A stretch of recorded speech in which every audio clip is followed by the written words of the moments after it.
जानो शिक्षा की कीमत, सुनहरे भविष्य की मार्ग प्रसाद करे। थुक्कड़ा के बिना स्कूल जाएगी सब्जी बेचने वाले लड़के की शिक्षा मंत्री ने सलाह दी है। मंत्री सबिता इंद्रा रेड्डी ने थुक्कड़गुड़ा नगर की पालिका का दौरा किया है। इस अवसर पर कई विकास कार्यक्रम आयोजित किए गए हैं। इसी तरह बस्ती में किए गए मंत्री ने देखा है कि बच्चा बिना स्कूल जाए सब्जी बेच रहा है। वहां तुरंत एक लड़के के पास गए और उसे स्कूल न जाने के बारे में पूछा। स्कूल जाकर पढ़ो बाबू ने लड़के को सब्जी न बेचने की सलाह दी। एनईडी टांडा सरपंच ने राजा को फोन किया और कहा कि विवरण से पता लगाया गया है कि लड़के को स्कूल भेजे। मंत्री सबिता इंद्रा रेड्डी ने माता पिता को अपने बच्चों को काम पर लगाए बिना पढ़ने की सलाह दी। चुनाव के दिए गए वादों को निभाने के लिए पार्षद बुरुगुड्डा पुष्प नागेश रामचंद्रपुरम जुगोदी वासियों के कलम बन गए हैं। प्रतिदिन संभव की समस्याओं की जानकारी लेते हैं, लोगों के विकास के लिए आगे बढ़ते का तत्काल कार्रवाई कर रहे हैं। पार्षद पुष्पा नागेश पुरानी रामचंद्रपुरम गांधी प्रतिमा के जीएचएमसी इंजीनियरिंग कार्यकालय तक जाती है। बारिश के पानी से पीड़ित झुग्गी झोपड़ियों में रहने वाले लोगों से पहले 2 फुट पाइपलाइन को बचाने के लिए लगभग 25 लाख रुपए की आवंटित की गई है। यह जानते हुए कि सीसी सड़क के काम महिला और झुग्गी झोपड़ियों में रहने वाले महिलाओं ने अधिकारियों को जल्द उनसे बात करने के लिए कहा है। उन्होंने आश्वासन दिया कि सड़कों को जल्द की पक्का कर दिए जाए। नगर सेवक ने आश्वासन दिया कि रामचंद्रपुरम में आगे ऐसी कोई बात नहीं होगी। इसके अलावा भी बुनियाद का ढांचा स्थापित किया गया है और किसी को परेशान नहीं किया जाएगा।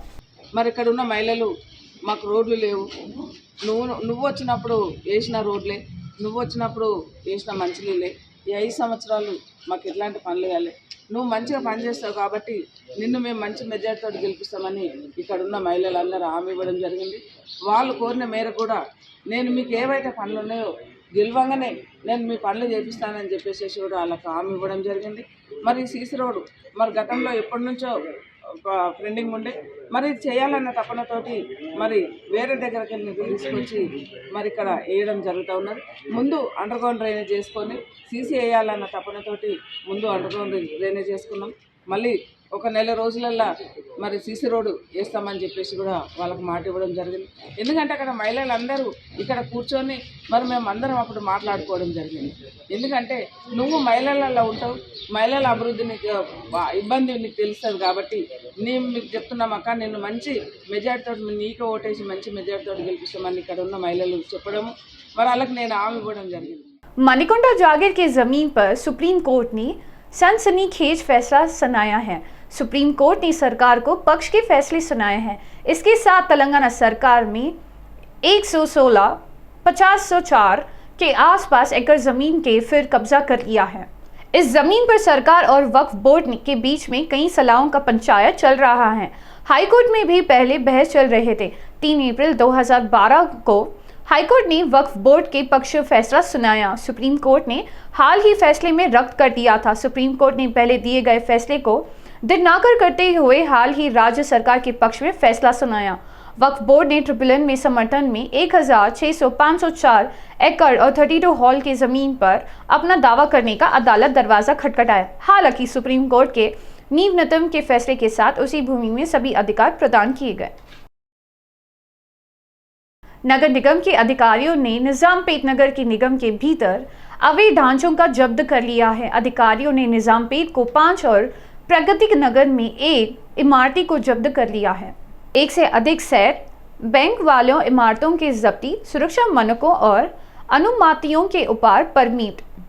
उल्लेखनीय ने इन क्षेत्रों के अधिकांश सुरक्षा वर्तमान नगर सेवकों के स्वामित्व में किया है। पूर्व बुचपल्ली के सरपंच वर्तमान नगर सेवक अपुत्र प्रगति नगर की पार्षद के साथ साथ पूर्व पार्षद और नगर सेवकों को अनियमित मताएं करने के लिए अधिकारियों द्वारा निशाना बनाया जा रहा है।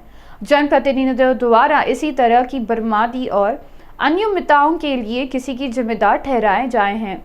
इस पर स्थानीय लोग अपनी शिकायत रख रहे हैं। अधिकारियों ने अवैध रूप से इमारतों का आरपेट किया है। इसी तरह लोगों से आग्रह कर रहे हैं कि वे प्लॉट खरीदते समय बिल्डिंग परमिट पर विचार करें। जैन समाज के महासचिव ज्योतिमल ने बताया का कहना है कि बाल नारायण में जैन समाज के तत्वावधान में बने श्री गौतम मुनि चैरिटेबल ट्रस्ट के मल्टीपीजी हॉस्पिटल का उद्घाटन इस महीने की 11 तारीख को होगा। राज्यपाल तमिलसाई सौंदर्य राजन ने कहा है कि इस महीने के चैरिटेबल ट्रस्ट का शुभारंभ किया जाएगा। जीतमल बेतला ने कहा है कि अस्पताल खुलने के बाद डी-सेप्रो चिकित्सा व सामान्य चिकित्सा जांच की सुविधाएं का उपलब्ध होगी। केसीआर की मृत्युओं को और नेत्र विज्ञान सेवाएं चरणों में उपलब्ध होगी। कार्यक्रम में मुख्य कार्यकारी अधिकारी ब्रिडेगर विधायक जीतमल बेतला ने खुलासा किया है कि बोर्ड की मनोतीत सदस्य भाग लेंगे। Civil work is almost completed. The hospital will be inaugurated on 11th February 22 by Honorable Governor of Telangana. On that day, the civil work and other will be completed. Then the cantonment dispensaries will start functioning on that day. Our facilities will be chemotherapy for the cancer patient, eye care including the cataract surgery and dialysis in course. All these things will take another 2 months to start it. And once a month she will visit and do the surgeries free of cost for all the patients. She has got specialization in the pediatric cataract surgeries. In the third phase, we propose to start dialysis center. This is our proposed activities. Thank you very much. कार्यक्रम के बारे में बोले 11 तारीख Governor on 11th February we have fixed up the inauguration of Guru Gautam Muni Jain Charitable Hospital. Our Honorable Governor will be inaugurating the hospital in the presence of Brigadier CEO and cantonment MLA, CEOs and all the dignitaries. Bharat के संविधान गजल कातम के शासन के पेश किए गए budget पर नेताओं ने साथ समीक्षा की है। उन्होंने कहा है कि एसीसी और एसीटी के बजट के उचित धन आवंटित नहीं करना अनुचित है। भाजपा सरकार ने अपने पक्ष में संतोषण कर दिया है कि इसके लिए भारत की सरकार की बार-बार आलोचना की है। భారత రాజ్యాంగ సవరణ అంటే ముఖ్యమంత్రి చేతులు లేదు, అట్టిగా టైం పాస్ మాట్లాడతారు ఇక్కడ ముఖ్యమంత్రి ఏ ముఖ్యమంత్రి అయినా, కానీ ఇది ఎవరి చేతిలో ఉంది? పార్లమెంట్ పరిధిలో ఉంది. ఈ దేశాన్ని పరిపాలిస్తున్న నరేంద్ర మోడీ చేతిలో ఉంది, అమిత్ షా చేతిలో ఉంది, ఆర్ఎస్ఎస్ చేతిలో ఉంది ఈ భారత రాజ్యాంగాన్ని మార్చాలని వ్యవస్థ. అందుకోసమే వాళ్ళు సవరణ చేసుకుంటూ వస్తున్నారు. 2014 నుంచి మొదలు పెట్టారు భారత రాజ్యాంగాన్ని సవరణ చేయడం. ఏంటి? ప్రభుత్వ సంస్థలన్నింటినీ కూడా ప్రైవేటీకరణ చేయాలి. ఎందుకు? ఒకవేళ ఈ ప్రభుత్వ సంస్థలన్నీ ఉంటే ఈ దేశంలో ఎస్సీలకు, ఎస్టీలకు, బీసీలకు రిజర్వేషన్ ఇవ్వవలసి వస్తుంది. కాబట్టి 2014 నుంచి 2022 దాకా ఒక్క రిక్రూట్మెంట్ జరగలేదు ఎస్సీ, ఎస్టీలకు, బీసీలకు. మాకు వచ్చే వాటా ఆ రాజ్యాంగంలో ఉన్నది. ఆ రాజ్యాంగంలో, భారత రాజ్యాంగంలో మా హక్కులు అది. కానీ మా హక్కులను కాలవేసింది ఎవరు? కేంద్ర ప్రభుత్వము, నరేంద్ర మోడీ ప్రభుత్వము. ఇది వాస్తవం కాదా? భారతదేశంలో ఉన్నటువంటి దళిత విద్యలు, బీసీలు రిక్రూట్మెంట్ జరగక ప్రభుత్వ సంస్థలన్నింటినీ కూడా మీకు తెలుసు. ప్రభుత్వ సంస్థలు అంటే ఏంటి? రైల్వే, బిఎస్ఎన్, ఎల్ఐసి, బ్యాంకులు, ఇంకా అనేక సంస్థలు. చివరికి సింగరేణి కూడా ప్రైవేట్ పరం చేయడానికి ప్రయత్నం చేస్తుంది. रंगारेड्डी जिले के मीरपेट थाना क्षेत्र में गैंगवार हुई है। गुगवली रमेश ने अपने दोस्तों के साथ रवि राला के पास वंडर से बदंगपेट के पॉलिटेक्निक्स के कॉलेज के सामने अनशन किया।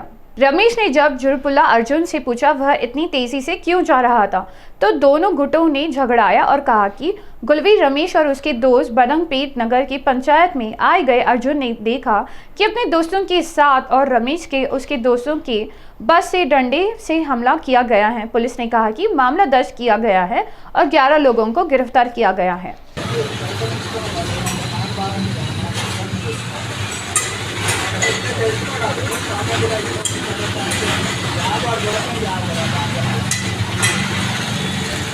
वीहिप अध्यक्ष अशोक ने यूट्यूब एक्ट्रेस सरयू के खिलाफ पुलिस में शिकायत दर्ज कराई है। अशोक ने शिकायत की कि एक होटल के प्रचार के हिंदुओं का अपमान किया गया है। जांच कर रही पुलिस ने सिलसिला थाना इंस्पेक्टर बंजारा हिल्स पीएस का एक केस ट्रांसफर कर दिया है। बंजारा हिल्स पुलिस ने इस सिलसिले की अभिनेत्री सरयू को गिरफ्तार किया है। सरयू एंड कंपनी को हिरासत में लेकर पूछताछ की गई है। 25 जनवरी को 7 फिल्मी के रेस्टोरेंट में उन्होंने लिए गए एक लघु फिल्म के हिस्से के रूप में सोशल मीडिया पर एक वीडियो जारी किया था। फिल्म में सरयू और उनके समूह की शिकायत की थी और उनके सिर पर गणपति बप्पा मोरिया कहते हुए रिबन था और वह अफवाह फैला रहे थे। वह शराब पीकर होटल आ रहे थे जिससे हिंदू समुदाय और महिलाओं का अपमानित किया जा सके।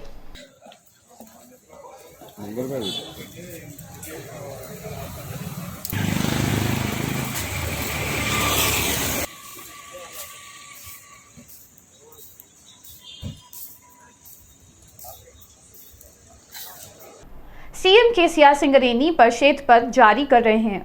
सीबीआई को सिंगरेनी की स्थित भ्रष्टाचार और अनियमितताओं की जांच करनी चाहिए। बीजेपी एसीपी मोर्चा के राष्ट्रीय सचिव एस कुमार ने कहा है कि सीएम केसीआर की इन पर कोई गंभीरता नहीं है। टीआरएस नेता कह रहे हैं कि सीएम केसीआर द्वारा संविधान को उल्टने की टिप्पणी के खिलाफ देशव्यापी विरोध के ध्यान से हटाने के लिए वे सिंगरेनी को हिला रहे हैं। సుప్రీంకోర్టు ఆదేశించింది ఆ రద్దు చేసిన వాటిని ట్రాన్స్పరెన్స్గా మీరు వేలం వేయండి అని చెప్పని. ఆ వేలం వేసిన సందర్భంగా కూడా ప్రత్యేక చట్టం జరిగినప్పుడు మీరందరూ కూడా పార్టిసిపేట్ అయిన తర్వాత చట్టం ఆమోదమైంది. ఆ చట్టం ఆమోదమైన తర్వాత కూడా ఆయా రాష్ట్రాల ముఖ్యమంత్రులు ప్రధానమంత్రిని కలుసుకొని మా రాష్ట్రాల్లో ఉన్న బొగ్గులన్నింటినీ కూడా మాకు కేటాయించండి, మాకు ఇవ్వండి అని చెప్పని అన్ని రాష్ట్రాలకు కూడా ఇవ్వడం జరిగింది. మరి ఆనాడు ఇంతవరకు కూడా కోల్ మినిస్టర్ కలవడు ముఖ్యమంత్రి గారు, ఒక్కసారి కూడా ప్రధానమంత్రిని కలవరు. వారిని కలిసి మరి మాకు ఈ 4 బ్లాకులు కూడా మాకే ఇవ్వని కూడా ఎందుకు ఫోర్స్ చేయలేదు?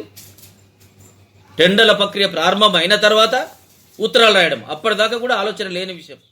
పైగా ఇప్పుడు భారతీయ జనతా పార్టీ మొత్తం మీద అవుతున్నది అనేది మంచి బ్రహ్మాండంగా కూర్చొని చిలక పలుకులు పలుకుతున్నారు. ఇది సమంజసం కాదు. ఆ బొగ్గు బ్లాక్లకు సంబంధించి సింగరేణి ఆర్థిక సంబంధించిన విషయాల పట్ల మొత్తం కూడా త్వరలోనే మేము చెప్తాం. మీకు మీరే కూడా వైట్ పేపర్ ప్రకటించుకోండి. ప్రకటించడం కాదు, మీరు నిజాయితీ పరులు అయితే, మీరు గొప్ప వాళ్ళు అయితే సిబిఐకి మీరే రాసుకోండి. సిబిఐ ప్రకటించండి, వైట్ పేపర్ ప్రకటించండి, సిబిఐకి మీరే రాసుకోండి. మీరేం తప్పలేదంటున్నారు. నేను ఇప్పటికి కూడా కేసీఆర్ గారిని మంత్రులను డిమాండ్ చేస్తున్నాను, ఇప్పటికైనా సింగరేణిలో అండర్గ్రౌండ్ బొగ్గను తెరవండి. మీరు ఇచ్చిన హామీల మేరకు మళ్ళీ చెప్తున్నాను, కోల్ బెల్ట్లో ఉద్యమం జరిగినప్పుడు కానీ, ఎన్నికల్లో ప్రచారంలో కానీ, లేదా సింగరేణి ఎన్నికల్లో గెలిచిన తర్వాత వాళ్ళ సంఘ ప్రతినిధుల సమక్షంలో జరిగిన విషయాలు కానీ మీరు చెప్పిన మాటలన్నీ కూడా రికార్డ్ అయి ఉన్నాయి. పార్లమెంట్లో కవిత గారు మాట్లాడినా కూడా రికార్డ్ అయి ఉన్నాయి. ఆ రికార్డ్ అయిన విషయాలన్నీ కూడా మేము చూపిస్తాం. ఇప్పుడు బొగ్గు గనులకు సంబంధించిన తాడిచేళ్ల బొగ్గు గనులు ఏ కంపెనీలు చేస్తున్నాయో కూడా మొత్తం సింగరేణి వ్యాప్తంగా అందరికీ తెలుసు. రాష్ట్రంలో తెలియకపోవచ్చు, కోల్ బెల్ట్ ప్రాంతాల్లో అందరికీ తెలుసు. అవి ఎవరి బినామీ ఎవరు, ఎందుకు నడుపుతారు అన్న విషయాలు అందరికీ తెలుసు. 17 ఓపెన్ కాస్ట్లు తీసుకొచ్చినావు, గోదావరి గన్లో 5 క్లాన్ దాకా తీసుకొచ్చినావు ఓపెన్ కాస్ట్ మైన్.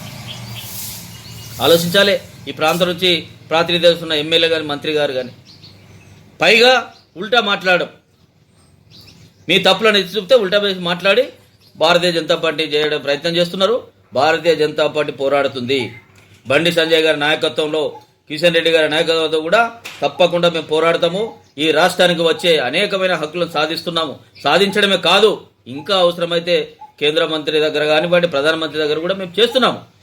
కానీ ఇది బూచి చూపి మీ రాజకీయ లబ్ధి కోసము, మీ ఎన్నికల లబ్ధి కోసం చేస్తామంటే అది ఎవరు కూడా నమ్మడానికి సిద్ధంగా లేదని చెప్పని బేషరతుగా సింగరేణి ప్రాంత కార్మికులందరూ కూడా క్షమాపణలు చెప్పి 20,000 కోట్ల రూపాయలు వెంటనే సింగరేణికి అమౌంట్ డిపాజిట్ చేయాలని చెప్పి నేను డిమాండ్ చేస్తున్నాను. ईश्वर रेड्डी ने नाम के एक किसान ने मानवाधिकार आयोग का दरवाजा खटखटाकर अपना आरोप लगाया है कि वानपट्टी जिले के कोटाकोटा निबंध नागशेखर रेड्डी के साथ उसे मौत की खतरा है। किसान ने आयोग के समझाया कि वह एक स्थानीय सरपंच के साथ मिलकर उसकी 1 एकड़ जमीन की जब्त करने की साजिश कर रहे हैं। गांव के सरपंच लक्ष्मीकांत रेड्डी और एसीआई नगरराज ने मिलकर वार्ड के गांव के 1 एकड़ जमीन पर कब्जा करने की कोशिश की। HRAC के समक्ष किसान बोरामन ने कहा है कि उनके अन्याय के हाथ बाधित करने के लिए हमला किया गया था। इस मामले में कोटाकोटा थाने की शिकायत दर्ज कराने वाले निबंधकर नागेश्वर रेड्डी ने आरोप लगाया कि मामला दर्ज करने में लापरवाही बरती रही है। देवव्रत कुंद्रा ने विधायक के आला वेंकटेश्वर रेड्डी ने HRC के उनके कहने पर मामला वापस लेने को दर्ज नहीं किया है। उन्होंने मुठभेड़ की धमकी देने की आग्रह की है। వనపర్తి జిల్లా కొత్తకోట మండల్ వడ్డవాట విలేజ్ 167 సర్వే నెంబర్లో నాకు సంబంధించిన ఎకరా భూమిలో సర్పంచ్ భర్త టీఆర్ఎస్ సర్పంచ్ భర్త లక్ష్మీకాంత్ రెడ్డి దౌర్జన్యం చేయడం జరిగింది. ఎన్నిసార్లు కంప్లైంట్ ఇచ్చినా ఆ కంప్లైంట్ ఇచ్చినటువంటి ఎస్ఐ గారు అక్నాలెడ్జ్మెంట్ ఇవ్వడమే తప్ప ఇంతవరకు కేసు ఫైల్ చేయలేదు. నాగశేఖర్ రెడ్డి ఎస్ఐ గారు అడగడం జరిగింది. అడిగితే ఆయన ప్రతిసారి పోయి సర్పంచ్ గారితో మాట్లాడండి అని చెప్పడం, సర్పంచ్ దగ్గరికి వెళ్ళి మాట్లాడితే సర్పంచ్ గారు దౌర్జన్యం చేసి మొన్న ఫైనల్గా దౌర్జన్యం చేసి వాళ్ళ అనుచరులతో కొట్టియడం జరిగింది. భూమి ఆక్రమించేసి దౌర్జన్యం చేసి నీ వదిలిపెట్టిపోతావా లేదా అని చెప్పేసి ఆయన చెప్పడం వల్ల మళ్ళీ ఎస్ఐ గారి దగ్గరికి వెళ్ళేసి సార్ ఈ విధంగా కొట్టడం జరిగింది, కొట్టినటువంటి వాట్సాప్ కూడా మీకు పెట్టిన, ఇప్పుడు కూడా కేసు ఫైల్ చేసి మీరు చేయట్లేదు సార్ అని చెప్తే ఆ ఎస్ఐ గారు కూడా ఎమ్మెల్యే ఆల వెంకటేశ్వర రెడ్డికి నేను చెప్పి 1 ఇయర్ ఎక్స్చేంజ్ చేసుకున్నాను నేను చెప్పేసి ఎస్ఐ గారు కూడా నన్ను బెదిరించడం వల్ల నాకు ప్రాణహాని ఉంది అని చెప్పి ఇప్పుడు HRCకి రావడం జరిగింది. HRCకి కూడా నేను కొట్టినటువంటి ఫైలు వీడియో మొత్తం టోటల్గా నాకు సంబంధించిన పట్ట వాట్సాప్ వీడియో మొత్తం CD అన్నీ పెట్టడం జరిగింది. ఇక నుంచైనా నాకు న్యాయం జరుగుతుందని HRCని ఆశ్రయించడం జరిగింది. तेलंगाना में पिछले कुछ दिनों से कोरोना के मामले तेजी से बढ़े हैं और फिर से इसमें गिरावट आई है। तेलंगाना में पिछले 24 घंटों में 68,720 लोगों की कोरोना डायग्नोस्टिक टेस्ट हुई है। राज्य में 1380 नए मामले दर्ज किए गए हैं, जबकि एक कोविड के सहित मौत हो गई है। ग्रेटर हैदराबाद में 350 मामले सामने आए हैं। हैदराबाद में रोजाना कोरोना के मामलों में भारी कमी आई है।